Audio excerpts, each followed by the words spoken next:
ఆధ్యాత్మిక విశేషాలు కార్యక్రమానికి స్వాగతం. ఇందులో భాగంగా ఇవాళ మనం భాద్రపద మాసంలో జరుపుకునే మహాలయ పక్షాలు అంటే ఏమిటి, దాని విశిష్టత గురించి తెలుసుకుందాం. నమస్కారం గురువుగారు. నమస్కారం. ఈ భాద్రపద మాసంలోనే మనం చాలా వ్రతాల గురించి, విశిష్టతల గురించి తెలుసుకుంటున్నాం. మహాలయ పక్షాలు అంటే కూడా మేము విన్నాం, అంటే మా చిన్నప్పటి నుంచి పేరెంట్స్ అంటూ ఉంటారు కాబట్టి. ఏంటి అసలు దీని విశిష్టత ఏంటి, ఎలా జరుపుకోవాలి, దీని గురించి తెలియజేస్తారు? తప్పనిసరిగా భాద్రపద మాసంలోని మనకి శుక్లపక్షంలో దేవతా పూజలకి వినియోగార్థమై చేసేటటువంటి పూజలు ఆచరించాలి. నెలలో 2 పక్షాలు ఉంటాయి, శుక్లపక్షము, కృష్ణపక్షము. శుక్లపక్షం అంతా కూడా దైవ సంబంధమైనటువంటి పూజల్ని నిర్వహించుకుంటాం. అలానే కృష్ణపక్షం అంతా కూడా పితృదేవతలకు సంబంధించినటువంటి పూజనలన్నీ కూడా శ్రాద్ధ కర్మలో నిర్వర్తించుకుంటాం. దీన్నే బహుళపక్షం అని కూడా అంటారు. బహుళపక్షం పితృదేవతా పూజలకి విశిష్టమైందని కూడా మనకు చెప్పబడుతూ ఉన్నది. ఈ బహుళం నుంచి భాద్రపద మాసం బహుళపక్షం ప్రారంభమయ్యి పితృదేవతలకు ఇష్టమైనటువంటి పక్షం కాబట్టి దీన్ని పితృపక్షము అని కూడా పిలుస్తూ ఉంటారు. మహాలయ పక్షం అని పిలుస్తుంటారు, పితృపక్షాలని చెప్పి కూడా చెప్పబడుతూ ఉంటుంది. పక్షము అంటే 15 రోజులు. ఈ 15 రోజులు కూడా కాబట్టి పితృ సంబంధమైనటువంటి కార్యాలు, శ్రాద్ధాలు నిర్వర్తించేటటువంటి పూజలు చేసేటువంటి రోజులు కనుక ఇవి పితృపక్షము అని పిలవటం కూడా జరుగుతుంది పేరుతో. అయితే ఈ పితృపక్షాలు ఉన్నటువంటి 15 రోజుల్లో కూడా ఎటువంటి శుభకార్యాలు కూడా చెయ్యరు కూడా. మొదటి నుంచి ఆచారం ఉంది, ఇవాళకి కూడా అది అందరూ ఆచరిస్తూనే ఉన్నారు. ఈ 15 రోజులు కూడా ఒక కొత్త బైక్ తీసుకోవాలన్నా, కారు కొనాలన్నా కానీ, వివాహాలకు సంబంధించి కానీ, శంకుస్థాపనకు కానివ్వచ్చు, ఏ విషయంలో అయినా కానీ, ఏ విధమైనటువంటి అయినా కానీ శుభకార్యాలు అనేటటువంటివి 15 రోజుల్ని ఆచరించరు మన భారత సాంప్రదాయ ప్రకారం. ఈ మహాలయ పక్షం ముగిసేంత వరకు కూడా నిత్యము అంటే ప్రతిరోజు కూడా నిత్య తర్పణం చేస్తూ ఉండాలి. అంటే ఈ 15 రోజులు నిత్యము శ్రాద్ధాన్ని ఆచరించమని చెప్పబడుతూ ఉన్నది మనకు. ప్రతిరోజు కూడా పితృదేవతలకి తర్పణాలు, శ్రాద్ధ విధులన్నీ కూడా నిర్వహించాలని చెప్పేసి మనకి శాస్త్రవచనం. మనకు ఒకవేళ ఆ పితృది నిత్యము గనక చేయలేనటువంటి పక్షంలో గనక, పరిస్థితుల్లో గనక ఉన్నట్లయితే ఈ శ్రాద్ధ విధులను కనీసం ఒకరోజైనా సరే ఆచరించమంటాడు. 15 రోజుల్లో నిత్యము చేసేటటువంటి శక్తి సామర్థ్యాలు, అవకాశాలు లేని పక్షంలో కనీసం ఒకరోజైనా సరే ఆచరించమని చెప్తారు. ఈ ఆచరించేటటువంటి విధానంలో, ఒకరోజు ఆచరించాలా అనేటువంటి విధానంలో మన పితృదేవతలు ఏ తిథినందైతే, ఏ తిథి రోజున మృతి చెందారో ఆ తిథిని తీసుకొని ఈ 15 రోజులలో మన పితరులు గతించినటువంటి తిథి వస్తుందో ఆ తిథి రోజున ఆచరించమని చెప్తారు. మంచిది అని. తండ్రి జీవించి ఉండగా కొంతమందికి తల్లి గతిస్తుంది, తండ్రి మాత్రం జీవించే ఉంటాడు. ఇటువంటి వారల విషయంలో మాత్రం తల్లిని కోల్పోయినట్టు వారకం ఈ పక్షాన్ని నవమి నాడు తర్పణం, శ్రాద్ధ విధులను ఆచరించమంటాడు.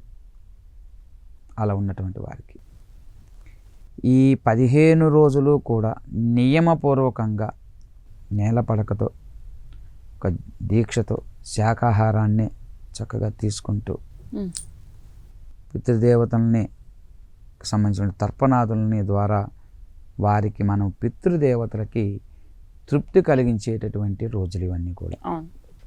మనకి మాతాపిత వర్జితులైన వారు అందరూ కూడా ఈ పక్షాన తప్పక ఈ పితృపక్షాలని ఆచరించాలి, తప్పకుండా ఆచరించి తీరాలి అని కూడా శాస్త్రవచనం. ఇది ప్రతి సంవత్సరము మనం చేసేటటువంటి శ్రాద్ధం కన్నా కూడా మిక్కిలి శ్రేష్టమైనది. మామూలుగా మన తల్లిదండ్రులు ఏ తిథి రోజున ఏ నెలలో ఏ మాసంలో గతించారో ఆ రోజున తిథి పెట్టుకోవటం ఆబ్దికం జరుపుకోవటం అనేది జరుగుతూ ఉంటుంది. అవును. కానీ వాటన్నిటికంటే కూడా ఇంకా శ్రేష్టమైనదిగా చెప్పబడింది మహాలయ పక్షంలో పితృపక్షంలో చేసే తిథి రోజున పెట్టేటువంటి శ్రాద్ధం. అతి ముఖ్యమైనది కూడా. తప్పనిసరిగా ఈ మహాలయాన్ని ఒక్కరోజు కూడా ఈ అన్నశ్రాద్ధం చేయలేని వారు కొంతమంది ఉంటారు. ఒక్కరోజు కూడా చేయలేని పరిస్థితి. ఇందా చెప్పుకున్నా నిత్యము చేయాలనుకున్నాం. నిత్యము చేయలేని పక్షంలో ఒక్కరోజన్నా చేయాలని చెప్పుకున్నాం. ఆ ఒక్కరోజు కూడా ఈ శ్రాద్ధాన్ని నిర్వర్తించలేని వారు ఎవరైనా కనుక ఉన్నట్లయితే వాళ్ళని హిరణ్య శ్రాద్ధం చేయాలని చెప్పబడుతూ ఉన్నది. ఏమీ చేయలేనటువంటి నిష్ఠ దరిద్రులు కొంతమంది ఉంటారు. అది కొంతమంది చేయాలనుకున్నా ఆ హిరణ్య శ్రాద్ధం చేయాలన్నా కూడా ఇంకేది చేయాలన్నా కానీ చేయలేనటువంటి పరిస్థితులు ఉంటాయి. ఇటువంటి వాళ్ళు ఉంటారు.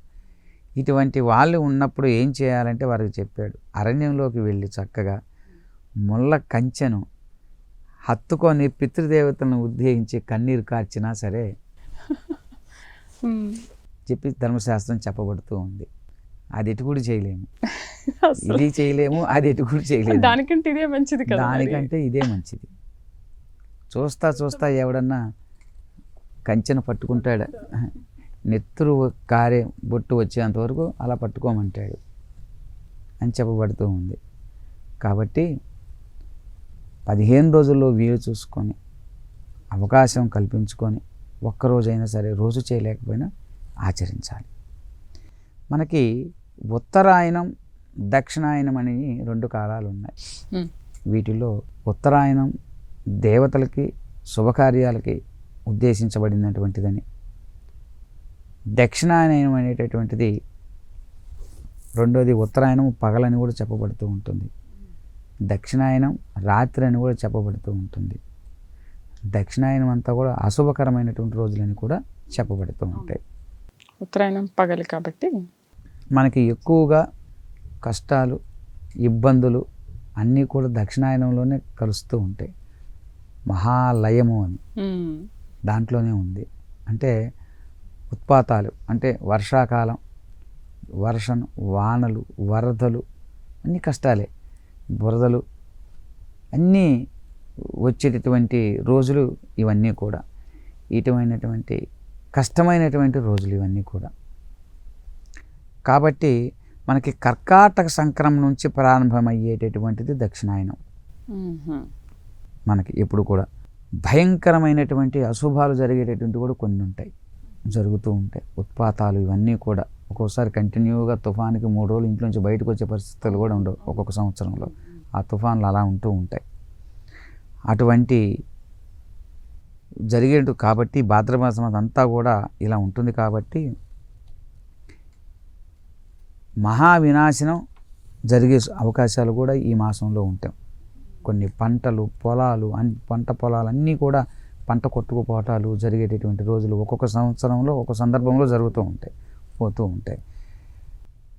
ఈ పక్షాన్ని అందరికీ గనక శ్రాద్ధ తర్పణం చేయాలని, శ్రాద్ధాలతో వారిని కనుక తృప్తిపరిస్తే కనుక తమకు ఈ ప్రళయం గడుస్తుందని చెప్పబడుతూ ఉంది. ఇటువంటి ప్రళయం నుంచి బయటపడచ్చు. కాకపోతే అంతేకాకుండా మనకి వృద్ధమనువు చెప్పినట్లుగా మనకు చెప్పబడుతూ ఉంది ఇదంతా కూడా. అందుకే ఆషాఢీ మవధిం కృత్వా పంచమం పక్షమాశ్రితాః కాంక్షంతి పితరః క్లిష్టాః అన్నమప్యస్వహం జలం అని. అంటే ఆషాఢమాసంలో మనకి 2వ పక్షము మొదలు 5వ పక్షం వరకు కూడా పితరులు చాలా కష్టపడుతూ ఉంటారట. మనకి ఆషాఢమాసంలో 2వ పక్షం మొదలుకొని, అంటే ఆషాఢ బహుళ పాడ్యం మొదలుకొని 5వ పక్షం వరకు ఈ పితరులు చాలా కష్టపడుతూ ఉంటారట. వీరు అన్నోదకాన్ని కాంక్షిస్తూ ఉంటారు, మన ఇంటి దగ్గరకు వచ్చి యాచిస్తూ ఆత్మరూపంలో ఉంటారట వీళ్ళు. ఈ మహాలయ పక్షమును కనుక ప్రతి దినము గనక శ్రాద్ధం గనక జరిపినట్లయితే వీరికి ఆ ఇబ్బంది నుంచి తప్పిపోతుందని చెప్పి చెప్తూ ఉంటారు. అంటే పితరులను తృప్తిపరిచేటటువంటి ఈ కర్మల ద్వారా పితృ రుణాన్ని తీర్చుకునేటటువంటి అవకాశం ఉంటుంది. లేదా తండ్రి రుణం అంత తేలిగా తెలియదు. మానవుడు పుట్టకతోటే రుణంతో పుడతాడు. అటువంటి ఈ రుణాలు తీరేటటువంటి పితృరుణం తీరే అవకాశం లేదు. అందుకని పితృరుణం తీరటం కోసం ఏం చేయాలి? మనం వాళ్ళు ఏమంటున్నామా, నాకేమి ఇచ్చాడు, ఆస్తి ఇచ్చాడు, అప్పు మిగిలిచ్చిపోయాడే, ఇంకోటి ఇచ్చిపోయాడు, ఇవన్నీ రకరకాలుగా మనం తల్లిదండ్రులు మనం దూషించడం జరుగుతూ ఉన్నది. కానీ ఏదైనా మనకి పితృదేవతల ద్వారానే వస్తుంది అనేటటువంటిది వారికి తెలియదు. ఇప్పటికీ ఈ రోజుకి కూడా కొంతమంది పితృల్ని ద్వేషించేటువంటి వారు, అనాథాశ్రయాల్లో ఉంచడం, రకరకాల వృద్ధాశ్రమాల్లో ఉంచేటువంటి వారు చాలామంది లేకపోలేదు. కాబట్టి మనకి ఏదైనా ఒక శుభం జరగాలంటే పితృదేవతల ఆశీస్సులు, అది ప్రత్యక్షంగా బ్రతికొండంగా పరోక్షంగా పితృలోకం నుంచి కూడా మనకు వాళ్ళ ఆశీస్సులు ఉంటేనే మనకి శ్రేయోదాయకం. అందుకని ఎప్పుడు పితృదేవతల్ని స్మరించుకోవాలి ముందుగా అని చెప్తారు. అటువంటి పితృదేవతను తృప్తిపరచమంటాడు. అయితే పితృణం తీర్చుకునే అవకాశం కూడా మనకు కలుగుతుంది. కాబట్టి స్వర్గస్థులైనటువంటి ఈ మాతాపితరుల కోసం మనం ప్రతివారు కూడా ఈ పక్షాల్లో మనం విధిగా పిండ ప్రధానం అనేటటువంటిది ఎట్టి పరిస్థితుల్లో ఆచరించాలి. ఇది సర్వదా శ్రేయస్సుని కలుగజేస్తుంది ప్రతి మానవుడికి.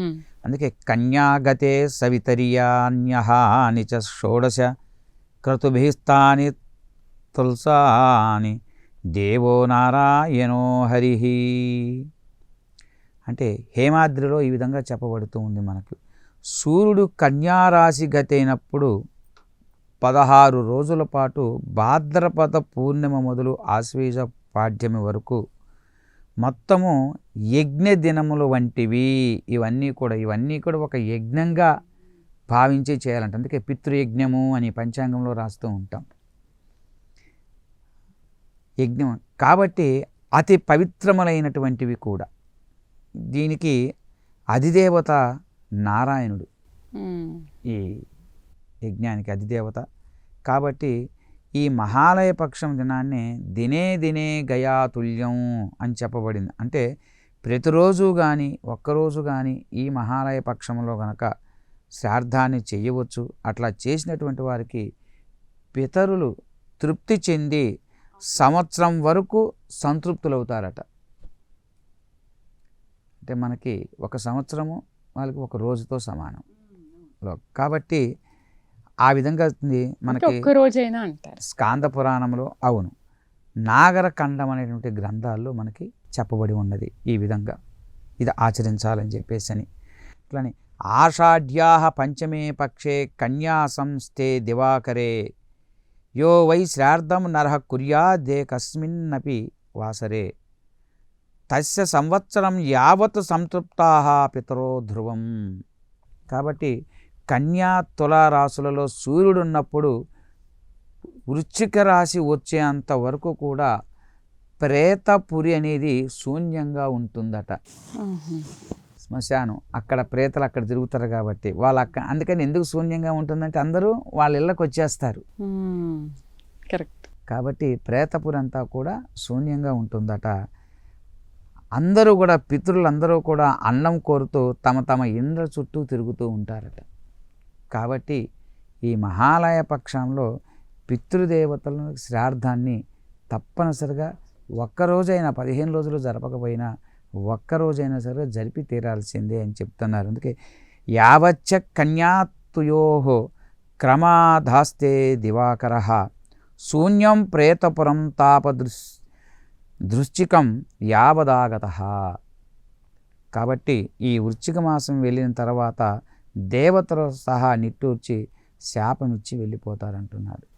వీరొక్కరే కాదు, దేవతలతో సహా మనము కనుక ఆ శ్రాద్ధాన్ని కనుక నిర్వర్తించకపోతే నిట్టూర్చి శపించి వెళ్తారంటున్నారు. అందుకని పితృదేవతలకి సంవత్సరానికి ఒక్కసారి పెట్టాలి. ఎంతో భాగ్యంగా మనం ఎన్నో ఆ- ఆ పితృదేవతలు ఇచ్చినటువంటి ఈ శరీరం వల్లే చూడగలుగుతున్నాం, నడవగలుగుతున్నాం, జీవిస్తున్నాం. రకరకాలుగా తినగలుగుతున్నాము, సంపాదించుకోగలుగుతున్నాము. ఇవన్నీ కూడా వాళ్ళ నుండి వచ్చినవి. కానీ సంపాదన వచ్చినట్టు కష్టం ఎదురైనప్పుడు మాత్రమే ఆలోచన చేస్తాం. కాబట్టి ఆ కష్టం ఎందుకు వచ్చింది, పితృదేవతలకు మనం ఏం చేసామని ఆలోచన ఉండదు. శ్రాద్ధం అంటేనే నమ్మరు కొంతమంది. కాబట్టి అటువంటి పితృదేవతలను కనుక ఆరాధన చేసినట్లయితే, పితృయజ్ఞాలని మాలయ పక్షంలో ఆచరించినట్లయితే విశేషమైనటువంటి ఇది కలుగుతుంది. ఎప్పుడూ కూడా పితృదేవతల యొక్క ఆశీస్సులు ప్రత్యక్షంగా పరోక్షంగా కూడా వీరికి ఉంటాయి. మీరు ఎప్పుడైతే శ్రాద్ధాలు పెడుతూ ఉంటారో పరోక్షంగా వారి నుంచి అసలు అందుకే అంటే దేవతలు ఇచ్చేటటువంటి శపించేటటువంటి వాటిని తిరస్కరించే శక్తి పితృదేవతలకు ఉంది. అంటే ఇంకా అర్థం చేసుకోండి, మనకి ఏదైనా కానీ దేవతలు కాదు ముఖ్యము, పితృదేవతలే. వాళ్ళ నుంచి దేవతలు అని చెప్పబడుతుంది. కాబట్టి అందరూ కూడా ఈ దినాల్లో శ్రాద్ధకర్మ చేసే పద్ధతి ప్రత్యేకంగా చెప్పబడింది. కాబట్టి అందరూ కూడా ఈ మహాలయ పక్షాల రోజున ఆచరించి పితృదేవతను తృప్తిపరిచి మీరు శ్రేయోదాయకంగా మంచి ఫలితాలను పొందాలని కాంక్షిస్తూ అందరూ ఆచరించాలని కోరుకుందాం. అయితే గురుగారు, మరి ఇయర్లీ వన్స్, సంవత్సరానికి ఒకసారి తద్దినం పెట్టుకుంటూ ఉంటాం కదా, అది కాకుండా మహాలయ పక్షాల్లో మళ్ళీ ఒకసారి పెట్టాలి తప్పనిసరిగా. ఇది శ్రాద్ధకర్మ పెట్టుకునేటువంటి అంటే తల్లిదండ్రులు గతించినటువంటి రోజు పెట్టేటటువంటి శ్రాద్ధం కాకుండా అదనముగా ఈ పక్షంలో పితృదేవతలకు మనం విశేషంగా పెట్టాలి, విశేషంగా చెయ్యాలి. అది ఈ పక్షంలో, ఈ భాద్ర మహాలయ పక్షంలో పితృదేవతలు మన ఇంటికి వస్తారని చెప్తున్నాం. కాబట్టి ఈ 15 రోజులు ఒక రోజు తప్పనిసరిగా మనం దాన్ని ఆచరించాలి. అది ఆచరించినట్లయితే చక్కగా మంచి ఫలితాలు పొందవచ్చు ప్రతి ఒక్కరూ కూడా. గురుగారు, ఆడపిల్లలు పెట్టొద్దు కదా శ్రాద్ధం, మరి అప్పుడు ఏం చేయాలి వాళ్ళు? కర్తగా మగపిల్లలు అయినటువంటి వారికి కర్తలుగా బ్రాహ్మణుడి చేత కర్తని ఎవరినైనా నియమించుకొని తద్వారా దాన్ని నిర్వర్తించుకోవచ్చు. ఆడపిల్లలు అయితే ఇంట్లో చేసుకోవచ్చు, లేదా స్వయం పాకాన్ని బ్రాహ్మణునికి ఇవ్వటం, పప్పు, ఉప్పు, కూరగాయలు ఇవన్నీ సమస్తము కూడా శక్తి మేరకు మనకు చేతైనటువంటి శక్తికి లోబడి ఇచ్చినా సరే అది కూడా తృప్తి చెంది సరిపోతుంది. అయితే చాలామంది ఈ వృద్ధాశ్రమంలో కానీ అనాథ శరణాలయంలో కానీ ఆ రోజున అన్నదానం అది చేస్తూ ఉంటారు. అలా చేయొచ్చు అసలు వారి పేరు మీద? అన్నదానం చేయటం వల్ల తప్పేం లేదు, అది మంచిదే, చేయవచ్చు. అలా అయినా వారి పేరు మీద చేయవచ్చు. అంటే కొంతమంది ఆడపిల్లలు మేము చేయలేము అనుకున్నప్పుడు ఆ రూపంలో అయినా ఆ రోజు చేయవచ్చు. అది ఎలా చేయాలంటే శుచిగా, నియమముగా ఆచరించాలి. వారికి అన్నసంతర్పణ చేసిన తర్వాతనే మనం భుజించేటట్లుగా ఉండాలి. ఎప్పుడు పెడుతున్నాం వృద్ధాశ్రమంలో ఉన్న వారికి ఆ రోజు నాన్న పేరు చెప్పుకొని, పితృదేవతల పేరు చెప్పుకొని మనం తిన్న తర్వాత ఆ మిగిలిన తీసుకెళ్ళి వృద్ధాశ్రమంలో ఇస్తున్నాం. అది కాదు, అది వేరు. ముందు వాళ్ళకి ఇచ్చేసి వాళ్ళు తిన్న తర్వాత మనం అంతే.